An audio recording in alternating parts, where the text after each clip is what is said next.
Welcome to the UpNext AI podcast. It's Tuesday, June 9th, 2026, and here's what matters in AI today. Apple's WWDC 2026 keynote put AI at the center of the show. According to TechCrunch's roundup of the event, Apple framed the next OS cycle around Siri AI, iOS 27, and a broader Apple intelligence push. The headline change is an upgraded Siri that Apple says will be more capable, more conversational, and more tightly connected to what's happening across apps and on screen.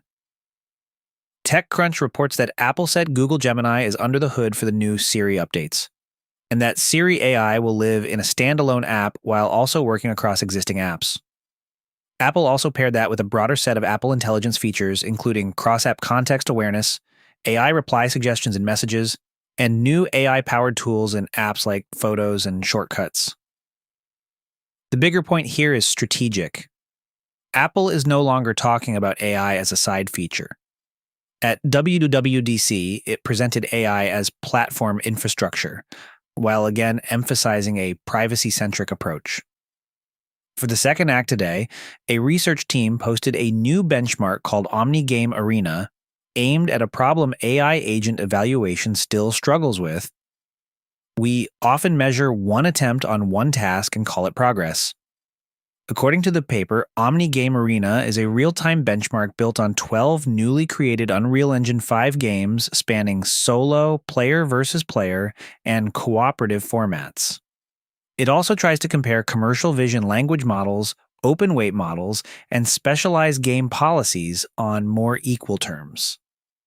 The most interesting addition is what the authors call an improvement dynamics curve, which tracks how scores change across reflection rounds and whether learned skills carry over to held-out task variants. That makes this a more dynamic test of adaptation than a single leaderboard snapshot. A new archive paper from earlier this week asks a practical question about deep research agents. Do they actually improve when you guide them? The paper is titled Multi-Turn Evaluation of Deep Research Agents Under Process-Level Feedback. The authors say most benchmarks focus on one-shot outputs, so they instead test whether agents can revise reports over multiple turns. They compare self-reflection against process-level feedback, meaning targeted guidance about gaps in the agent's research strategy. Their findings are clear. Self-reflection alone produced little net improvement, because agents added useful changes but also regressed at nearly the same rate. One round of process-level feedback helped much more, raising normalized scores by about 8 to 15 points with roughly a 35 to 40% incorporation rate. But the gains did not keep compounding, and in later rewrites, agents sometimes lost ground they had already gained. Bottom line, targeted feedback helps deep research agents, but dependable turn-by-turn improvement is still not there. Are you building apps with voice? Elevate your app's voice capabilities with 11 Labs. Their API is a game changer for embedding dynamic, responsive voice interactions in your applications, providing unprecedented realism, flexibility, and latency. In fact, you're listening to one of their voices right now. If you are a developer looking to elevate user experience with natural voice interfaces, this is your solution. Visit upnext.fm/11 to check out their latest offerings.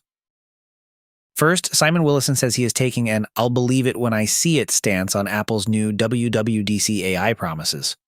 His argument is that this year's Siri AI story sounds more technically plausible than last year's Apple intelligence pitch. But after 2024, he's not treating announced features as real until people can test them. Also on Apple, Ars Technica reports that the newly introduced Siri AI is due this fall alongside a Google-powered update to Apple's foundation models. Ars says Apple is positioning Siri AI as a more conversational assistant that can work across app-based tasks instead of handling only one-shot requests. And OpenAI says it has confidentially submitted a draft S1 to the SEC. The company also said it has not yet determined the timing for any further action, but the filing marks a formal step toward a possible IPO. Before we wrap up, a quick note. This podcast is generated with the assistance of AI and is intended for informational purposes only. All referenced articles, research, and commentary remain the property of their original authors and publishers.